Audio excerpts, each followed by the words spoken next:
Eu vou falar a realidade sobre o que é a igreja no Brasil. Você passa pelas ruas, você anda de van, você anda de ônibus, você vai passando e vê uma igreja do lado da outra, praticamente do lado da outra. Em menos de 30 metros você encontra três igrejas. Mas com esse número tamanho de igreja, por que o mundo não está sendo evangelizado como deveria ser? Por que o Brasil, pelo menos, não está sendo evangelizado como deveria ser? Exatamente por conta dessa palavra. Movido por avareza farão comércio de vós. Vamos analisar o que é, vamos analisar nitidamente o que é o evangelho no Brasil. Os cristãos do Brasil, eles são muito bobos, isso sem dúvida. Qualquer representante do governo que frequente um culto, pelo menos que seja uma vez, que foi no culto, que se ajoelhou, que se batizou, que recebeu uma oração, ou que estava ali, a pessoa pensa, caraca, é um cara que faz parte dos nossos ideais, faz parte daquilo que a gente acredita. Eu acho que é por isso que a Bíblia diz que os filhos das trevas são mais hábeis do que os filhos da luz. Porque os filhos da luz, eles não assimilam, não entendem o que é falsidade. Parece que a bondade no coração da gente está tão grande a ponto de a gente descartar a maldade no coração dos outros. Nós estamos fazendo igual os idosos fazem. Os idosos não vê. Já foi provado uma pesquisa que as pessoas mais velhas, elas não maldam as coisas, elas são mais bondosas, elas acreditam em qualquer pessoa, elas acreditam no bem, elas estão aptas a acreditar no bem. E é exatamente o que acontece com o cristão, parece que a alma dele é velha. Ele acredita que aquela pessoa que é mal, que é uma pessoa da pior qualidade, mas está se apresentando como uma ovelha. Ela acha que é ovelha, quando na verdade aquilo ali é um lobo dos piores, dos mais sujos que tem. É assim que é o evangelho no Brasil. Então o cara é um representante do governo, se for da presidência melhor ainda, é um dos nossos que está lá dentro. E esses que você fala que é um dos nossos que está lá dentro, são os mais podres que a gente vê, são os mais corruptos que a gente vê, são os mais sujos, para vergonha nossa, que não sabemos discernir o que a Bíblia ensina. Pelos frutos se conhece a árvore. A árvore ruim não dá bons frutos. Não adianta o cara ser maldito a vida toda, o cara tá em falcatrua a vida toda, e daqui a pouco o cara se torna um mito, o cara se torna uma grande revelação. O povo é muito bobo. O povo acredita muito em fantasia. Né? Então, o cara vem com aquele aspecto de bondade, mas a fala dele é como um dragão. As atitudes dele é como a do dragão, é como a de Satanás. Mas o povo não consegue enxergar, não consegue. A Bíblia diz para examinar o espírito que está sendo apresentado, examinar os espíritos, examinar se é o Espírito Santo ou se é fogo estranho. Você tem que saber discernir isso pelo comportamento de Cristo, pelo comportamento de Zaqueu quando aceita Jesus, a atitude que ele toma quando Jesus disse, hoje houve salvação nessa casa, a disposição do coração em querer o bem. Isso que me espanta no Brasil, isso que me espanta ver os cristãos assim, batendo palma para gente que não merece nem uma cosquinha no sovaco. Pessoa que está batendo palma para gente que não tem mérito nenhum. Pelo contrário, os méritos são negativos. Os adjetivos são negativos, suas qualidades são negativas. É isso que acontece no Brasil. Isso me irrita, né? E você tem uma igreja em cada ponto, porque as pessoas estão vendo uma maneira de arrumar um trabalho, utilizando-se da fé das pessoas. Não estou generalizando, não estou falando que não tem gente de bem, mas que tem muita gente ruim no nosso meio. Tem gente ruim, sim. No meio evangélico tem muita gente que está ali porque não quer pegar o BRT cheio para ir trabalhar, não quer. Ele não tem nem chamado para pregar o evangelho. Porque ainda se tivesse chamado, a gente poderia dizer, pô, o cara realmente está pregando o evangelho direitinho, ele está realmente levando a profissão da fé a sério, porque a fé é uma profissão também, tá? As pessoas não estudam a Bíblia e ficam assim, você tinha que trabalhar fora. Pô, se o cara tá ali, pregando o evangelho verdadeiro, lutando contra esses crápulas, o cara tá se distorcendo em estudo para poder dar o melhor, por que ele não pode ser abençoado? Não estou falando que o cara vai enriquecer da fé não, gente. Mas por que o filho do pastor tem que estar na escola ruim? Por que ele não pode também ter uma condição de vida melhor? É isso que eu alerto vocês. Se ele traz tanta saúde espiritual para vocês. O problema é que tem gente que não traz saúde espiritual, ainda traz um monte de loucura para sua vida, traz maldição. A diferença entre saúde espiritual para maldição para sua vida é tudo que é pregado. Se tudo que foi pregado na tua igreja, de 10 anos para cá, teve poucos erros, teve mais acertos, teve 98% de acerto e 2% era de um pouco de ignorância do pastor, por não saber na época, ou por embarcar em certas teologias, mas você vê que o cara melhorou, você vê que está progredindo, esse é o caminho. Agora, se tu vê que a maioria das coisas que o cara pregou não tem nada a ver com a Bíblia, quando bate de frente com a teologia, quando bate de frente com o conhecimento, cai por terra, é porque não era conhecimento. Era fogo estranho, era maldição. Então, os cristãos de hoje, eles têm que entender, cara. Sabe, o que nós vemos são cristãos alucinados, porque olha, o cara tá na macumba, o cara parece que a pessoa não presta pra nada, porque segue outra religião, parece que o cara não tem importância, não, tá adorando o diabo. As pessoas são tão lunáticas que ela não consegue entender que a falta do evangelho na nossa vida poderia nos destinar a qualquer caminho. Aprenda isso. A falta do evangelho de Cristo, da luz de Cristo em nós, poderia nos jogar em qualquer caminho. Qualquer caminho. Olha, o cara mais pecador, o pecador mais imundo, você poderia estar ali. É isso que você tem que entender.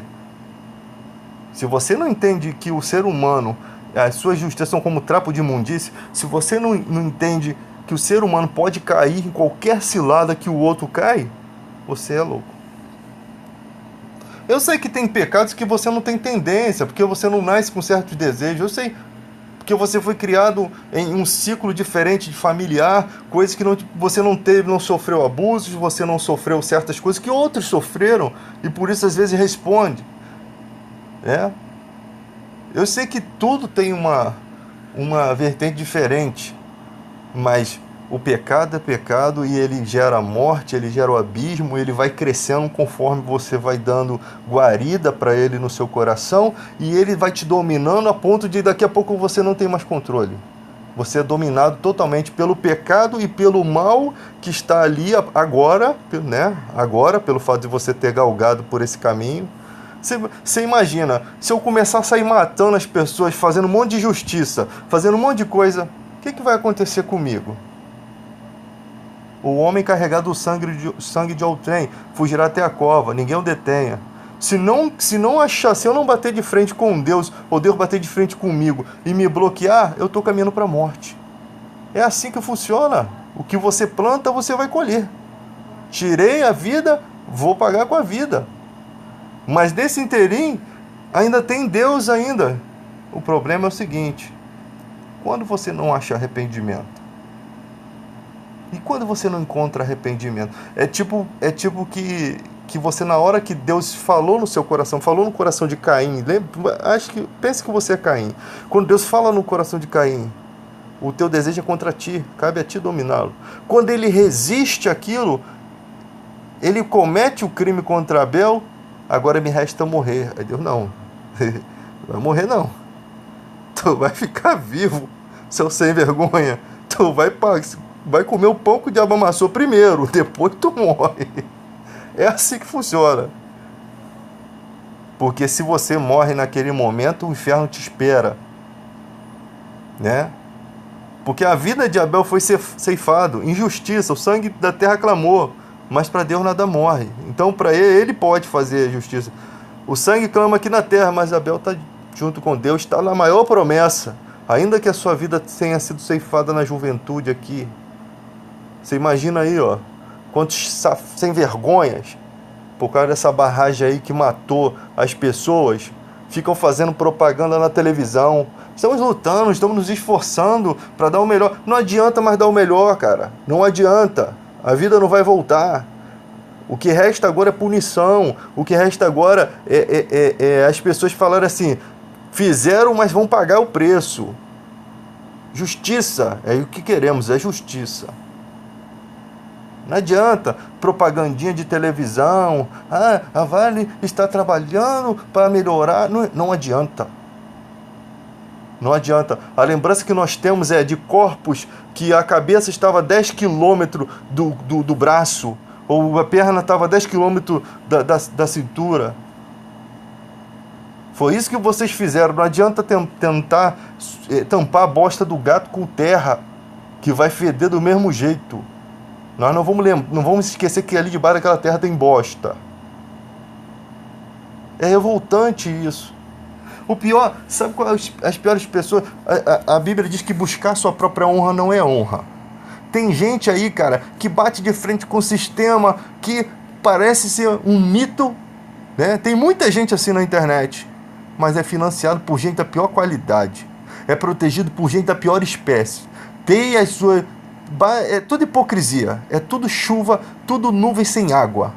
O tempo mostra tudo. Não há nada encoberto que não venha a ser revelado. Está muito em evidência, está se mostrando muito.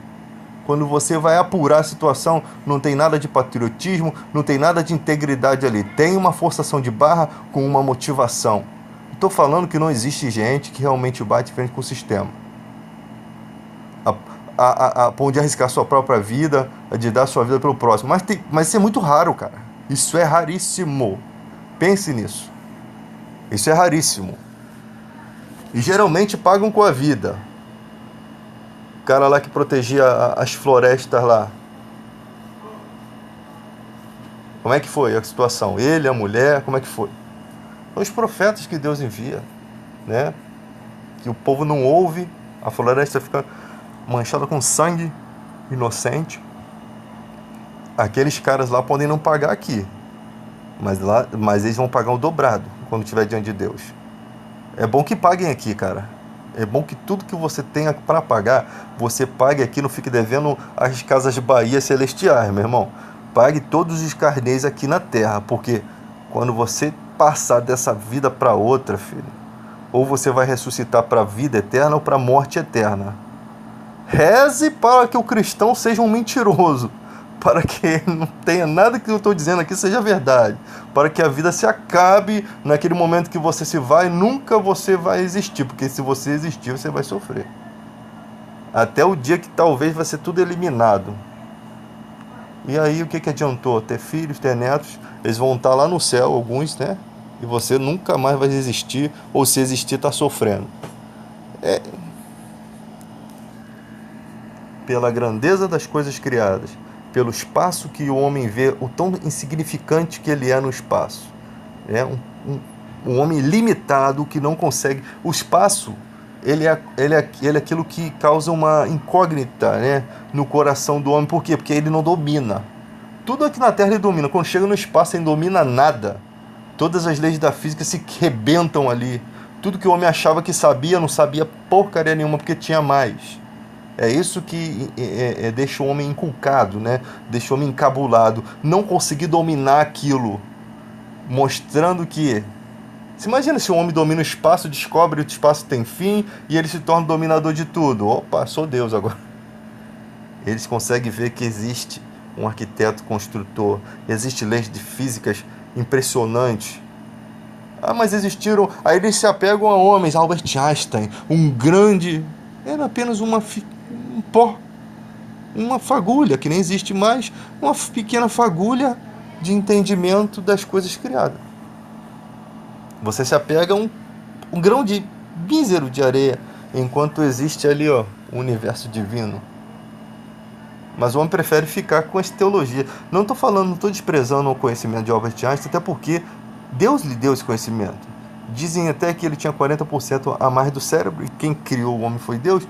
Então, ele nasceu para aquele propósito. Pessoas nascem para esse propósito, para se desenvolver. Você vê como o ser humano, Deus deixa a limitação. O cara fizeram o clone da ovelha, mas o clone nasce já velho. Ele deveria fazer o clone quando a ovelha nasce, né? Foram fazer um clone de uma ovelha já velha, então o clone nasceu já com as células envelhecidas. Morreu. Antes da outra, né? Então você percebe que Deus tem um certo limite para certas coisas que o homem não consegue, né? Você acha que Deus ia deixar a ciência se desenvolver a ponto de começar a fazer coisas que... Dá até para fazer coisas hoje em dia, mas as leis que protegem isso, Deus sabe cercar de uma forma que o homem não consegue, né? Tanto com suas finanças, trava as finanças, ou trava pelas leis, né? Porque as autoridades são ministros de Deus. Então ele mantém o ser humano na caixinha. Ainda que tenha esse conhecimento para poder avançar, tem coisas que neutraliza isso. Ah, mas ele vai ultrapassar. Deus tira o conhecimento. Reduz a capacidade do homem ir à frente. Extingue elementos que são raros para fazer aquilo, né? É tudo assim que funciona. Não precisa-se muito do homem para fazer isso, não. Mas o homem, naquilo que é de respeito a ele, ele tem que cuidar. Florestas, mares, montanhas, tudo tem que ser cuidado. Porque para o bem-estar da própria humanidade. Eu não posso dizer que o cara que está se levantando lá para dizer assim, pô, gente, o planeta está superaquecendo, precisa, o aquecimento global, alerta, aí você vem com toda a ciência ali mostrando que é verdade. Aí vai ter aquela galera que vai dizer assim, não, isso daí é marketing político. Pode ser? Pode. Mas se não for? E mesmo sendo, que mal seria cuidar do planeta? Mesmo sendo marketing político, que mal seria você cuidar do planeta? Você conscientizar as pessoas para reduzir a poluição. Mesmo que fosse marketing político, a gente não perderia nada em fazer. Então é assim, galera. A palavra de vida é eterna, só quem tem é Jesus Cristo. Não adianta, as pessoas buscam em vários lugares. Elas têm a liberdade de buscar em vários lugares.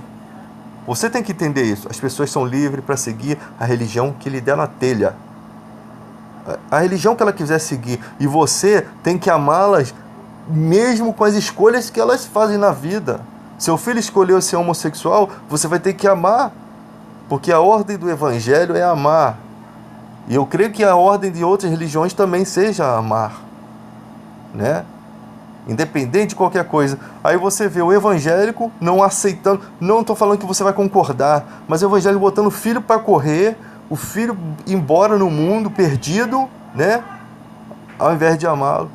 Enquanto o filho de outra religião lá consegue respeitar. Não falo que... Alguns até concordam, mas respeita a opinião, continua sendo o filho, aquela pessoa, continua sendo querido por todos, né? E enquanto nós que asseguramos ter o amor de Deus em nosso coração, não queremos fazer aquilo que a Bíblia ensina, que é o amor.